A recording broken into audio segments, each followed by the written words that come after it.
ഈ നയാഗ്ര വെള്ളച്ചാട്ടമുള്ള സ്ഥലത്തല്ലേ നിങ്ങളുടെ വീട്? അത് തന്നെ. ഇനിയിപ്പോ വെള്ളച്ചാട്ടം നേരിട്ട് കാണാലോ. പിന്നെ വൈകുന്നേരമൊക്കെ ഞാനല്ലേ ചാടി കുളിക്കും. നോ എന്ന് പറയരുത് കേട്ടോ. സുരലോക ജലധാര ഒഴുകി ഒഴുകി ഉലകങ്ങൾ ആത്മാവിൽ തഴുകി തഴുകി ഇളം കാറ്റ് മധുമാരി തൂകി തൂകി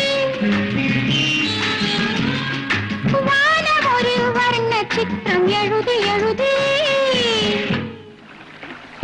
Go on. I want to hear some more. Please sing again. Please. സുരലോക ജലധാര ഒഴുകി ഒഴുകി ഉലകങ്ങൾ ആത്മാവിൽ തഴുകി തഴുകി